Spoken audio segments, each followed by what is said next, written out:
Well, should we talk a bit more about VAR, just for fun? Because there was a really big moment, of course, which we referred to earlier for Liverpool down at Brighton this weekend. Again, in the late stages of the game, Andy Robertson concedes a penalty and wasn't thrilled about it. No, he wasn't. And listen, we've spoke about VAR now, but if you're a player, and I think Jordan Henderson came out after the game, Andy Robertson, I think today in his press conference, and James Milner complaining about VAR. Now, we're talking about VAR changing that, but VAR's not going anywhere. And what I would say is, as defenders, you've got to adapt now to VAR. Now, we spoke about players with the handball rule, where we actually see players defend now with the arms behind the back. We used to slaughter that. Now, we totally get it and understand it because they're having to adapt because of the handball rule. I'd almost give advice, not just to Andy Robertson, to every defender in the Premier League would be, don't make tackles in the box. And what I mean by that is block. So either if someone's trying to get a cross in or they're trying to get you block it. So you defend properly, and as soon as they're pulling that trigger, you're trying to block it. Because I think you're taking a chance with making a tackle. And what I would say is, the Andy Robertson one would never in a million years be a penalty without VAR. Because a referee would look at Welbeck's fall, whether that's right or wrong, but he'd look at that and think there's not enough there. And there wasn't massive contact. But I said straight away, in the VAR world, you're not going to get away with that. And years ago, the reason I say it would never have been given before VAR, we always knew there was an unwritten rule in football. We all knew it, whatever level of football you played, whether it was amateur or top level. We knew the foul for a penalty in the box had to be more than a foul outside the box. We all know that. That's gone now because of VAR. VAR can't look at it and say, well, is that a foul outside? It's a foul. He goes to swing the ball, it's a tired leg, and he catches on the foot. It doesn't matter how Welbeck falls, it's a foul. And I said straight away, in the VAR world, that is a penalty. I'm just going to see it now. Now, he just swings that boot at it with that right foot. Welbeck's going nowhere. And I just think any defender now in this situation, same again tonight, just leave it. In that situation now, defenders, don't moan about VAR after the game. You may have to change how you defend and how you play. I think Andy Robertson's a great defender.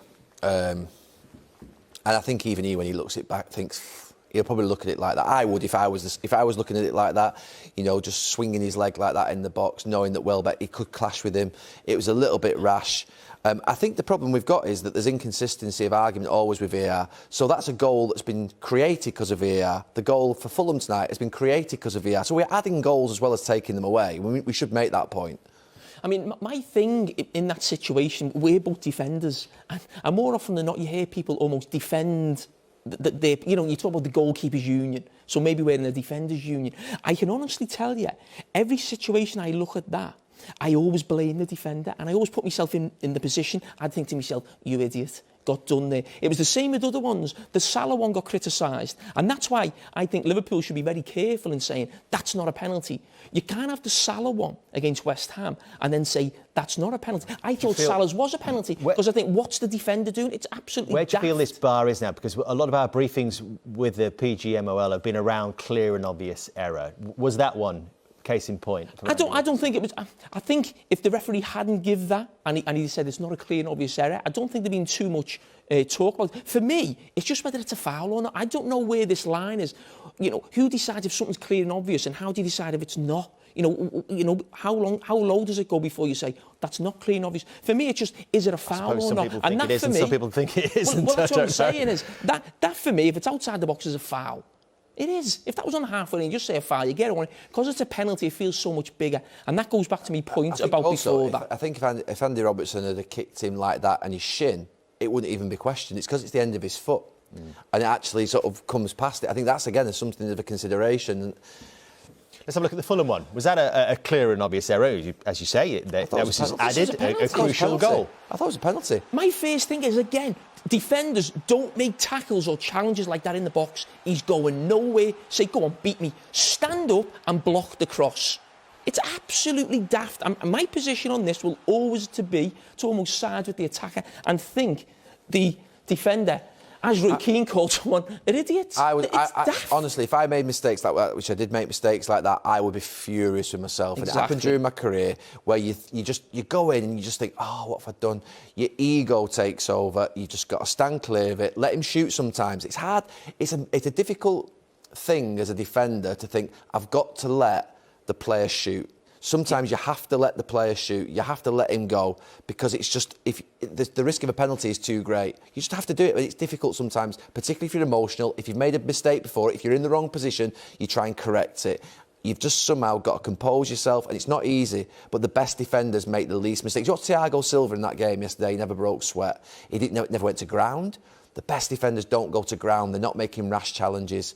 And Andy Robertson will be disappointed with himself. Fuchs will be disappointed with himself tonight because they've just been a little bit rash. They've not made massive mistakes. They've just been a little bit rash. So you're both happy that they were clear and obvious errors? I'm comfortable with both of those. What I'm saying is, the defender in that position, defenders now stop making tackles in the box. But you're not going to get away with it. I'm taking you back to the one tonight because we have had some clarity from PGMOL. They looked at it and they've had a look. It wasn't a foul. They said it's not a clear and obvious error. There you go. Well, that is. I mean, how the hell can the PGMOL have you just created your own organisation? I think that was an electric band from the 70s. PLGLOVI. But listen, how the hell can they say that is not a clear and obvious error that the official has missed it? That's where VAR falls down. And I say it exposes the referees. It's like this mafia where they can't go against each other. It's your word against mine. No, we've all got to stick together. We've all got to have the same word. They'd get so much more respect if they said, we've made mistakes. They're human. But do you know what, as well? As you know, the other thing we criticise them for is when they go to the monitor sometimes, having a look in slow motion. So why don't you run it in full speed and see if it is clear and obvious? Do you want me in full speed now, Jack? Yeah. But they're not looking at it in full speed. They're looking at them all in slow motion. Is this a clear and obvious? Of course it's a clear and obvious error. He's got two arms around him as he's trying to get rid of him. So are we saying, go back to what David Moyes is saying, are we saying to strikers in that position, you've got to go down now? Yeah. I did a piece on this show about 8-9 years ago, which I got heavily criticised for. Because honestly, in our team, if you got touched in the box, just go down, get your penalty. Simple as that. And do you know something? If I fouled a player in European competition or if in the Premier League and touched them, they would go down, they'd get a penalty against me. It's not something... The players just do it. The fans don't like it. I said that 8-9 years ago in the diving piece. The fans do not like it, but players do it. And unless you go down, you don't get a penalty. You have to go down. I agree. I don't like diving. Someone going down, pretending they're hurt, going down with no contact. But I've always said consistently on this show, exactly what he said. If a defender is stupid enough to make a challenge or put a lazy leg out or make contact and give someone the opportunity, my first thought is, why have I given the opportunity tonight? Declan Rice is tonight.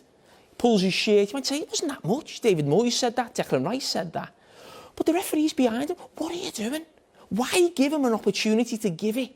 Don't do that. And that's the same with defenders. Stop making stupid challenges in the box. I take Jamie's point, to be honest with you, that the referees always come out after and say they looked at... I don't think they looked at that tonight. We'll never be able to prove that. I don't think they looked at that, the GPLMNO... A, B, C, D, E, F, G.